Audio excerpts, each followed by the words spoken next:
Hello, I'm James Cridland, the radio futurologist, and this is Radioland, my international radio trends newsletter for February the 1st, 2026.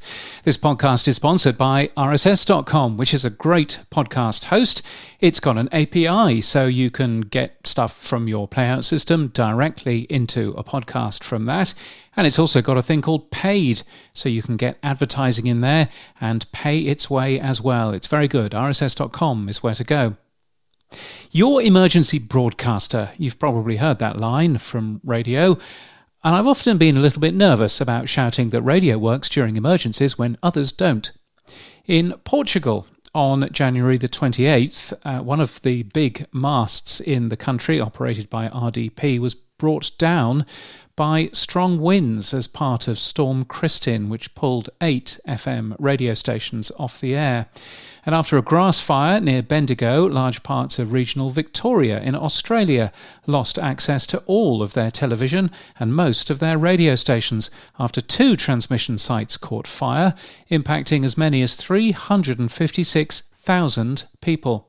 Yes, there are temporary lower power transmitters now in place, but when we say that broadcast radio is resilient in emergencies, what we often mean is that broadcast radio has one point of failure, better than others perhaps, but all you need is that one thing to fail. Multi-platform radio, which is certainly the future, mitigates this somewhat. US broadcaster Odyssey has removed a number of third-party podcasts from its radio and podcast app, including my own Pod News Weekly Review, which used to be there.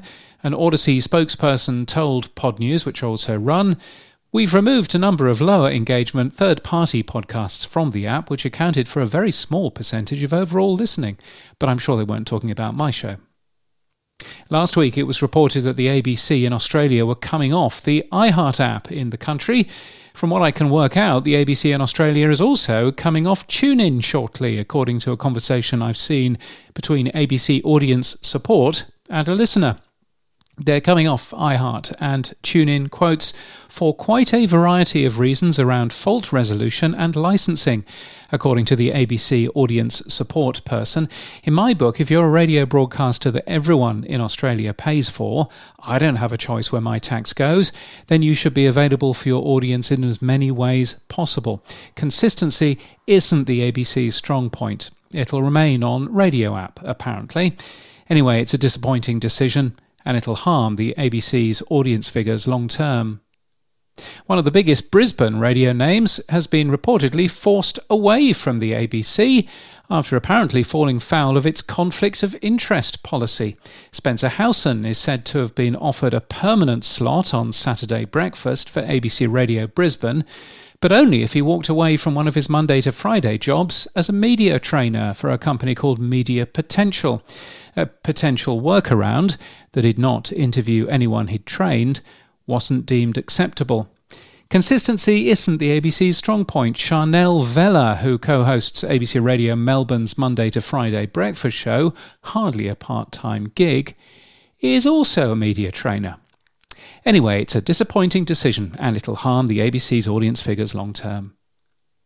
The FCC has told broadcasters that if a candidate appears on a talk programme, they may require equal time for other candidates. According to media lawyer David Oxenford, the ruling appears to target shows like Jimmy Kimmel and Stephen Colbert. Now, Letterman was once broadcast on the radio. I don't know whether these shows still are these days, but it's certainly something to be aware of for radio as well. Howard Stern has also got a mention in terms of this too. Independent podcasts are set to be available on the Radio France app after a new agreement with the PIA, the Syndicate of Independent Audio Producers.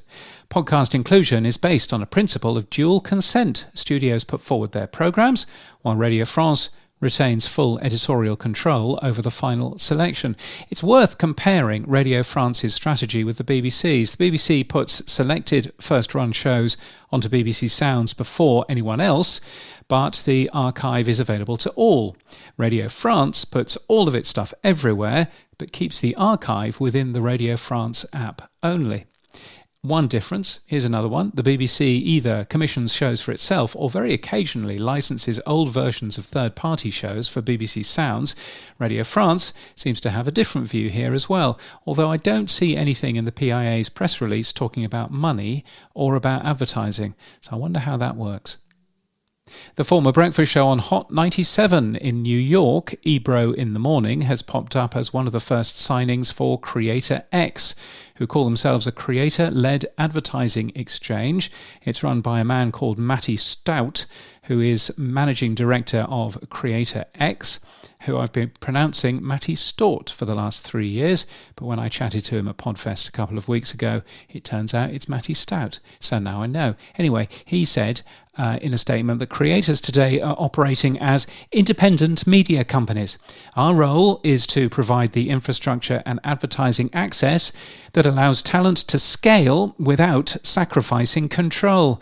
Now, radio might have quite a talent drain on its hands if it doesn't get this sort of thing right. It's clearly behind many of iHeart's savvy deals to work with their talent on networks like the Black Effect Podcast Network, which is a joint venture between Charlemagne the God, a syndicated radio host, and iHeartMedia itself. Hot 97, on the other hand, is owned by MediaCo, which appears to be doing nothing in the podcast space at all, apart from a show called Ebro in the Morning, which they obviously no longer have. Not quite sure what's going to go on there then. And at last, a radio group that can organise a piss-up in a brewery. The big commercial radio talk stations in Australia, 2GB Sydney and 3AW Melbourne, as well as the less big 4BC Brisbane and 6PR Perth, have been sold by Nine Networks to a man called Arthur Laundy for 56 million Australian, that's 39 million US dollars. Mr. Laundy owns 40 pubs in New South Wales, and he's worth $1.75 billion. So these radio stations cost him small change he presumably found behind the pokie machines. 7 years ago, Nine took control of the group at a valuation of $275 million. 56 million, not really a massive return, is it? Now, most media commentators have talked about whether this is an acquisition that will pass the pub test, but I won't be doing that. Talk has much more of a future than music-intensive radio, in my book anyway, though these are old stations with old audiences. And those stations used to stream live video online throughout all of their programming, but those streams were yanked a few weeks ago for some reason, which is weird. And thank you, ARN, for listening. I mentioned last week that the iHeartRadio app said that Gold Brisbane played just great hits, although the radio station said that they played just great songs. Anyway, it spent about 2 hours for this newsletter to go out last week before that was hastily changed. So thank you for listening, ARN, and I'm loving what you're doing with Gold, I should just clarify. Now, where am I speaking next? I am speaking in New Delhi in India in early February, although I'm doing that on a video. I'd like to go to Delhi, actually. It'd be fun. I've never been. But video it will be. I will be talking about the future of radio and AI's part in it. I'm busy trying to work out how excited I want to be with the video and whether or not I go anywhere or whether I just sit here at my desk and record it like everybody is going to guess that I will. So who knows? Looking forward to that. Also looking forward to Radio Days Europe in Riga in Latvia. One of the things I'm doing, Peter, is I'm doing a talk about the future of audio being people-powered. Very much looking forward to that. It's the end of the first day. Highly recommend that you come. It will be excellent, and also, mark the speech very highly in the survey. That would be kind of you. Thank you for that, and very much looking forward to being there, and very much looking forward to learning anything else that I might be doing for Radio Days Europe. It's a fantastic event, and you should be going to radiodayseurope.com is where you can buy tickets. And I'll also be talking at the podcast show in London in May, doing a keynote, doing a Pod News Weekly review live. The show's so good that Odyssey got rid of it, and various other things as well. That is a great show too, and you should definitely be there.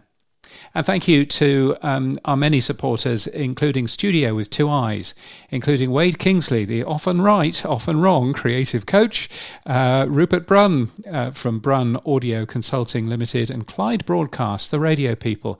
Thank you to you for your support. Also, thank you to Greg Strassel, Sam Phelps, Richard Hilton, Emma Gibbs, Jocelyn Abbey, and James Masterton for being regular supporters. You, yes, you can support my work by buying me a coffee, buymeacoffee.com/James Cridland if you would like to give a one-off coffee, or you can give regularly on there as well. And that's a lovely thing. You'll find me on Mastodon at james@bne.social, and my website has more details about who I am, what I do, and whether I can help you further. And until next time, keep listening.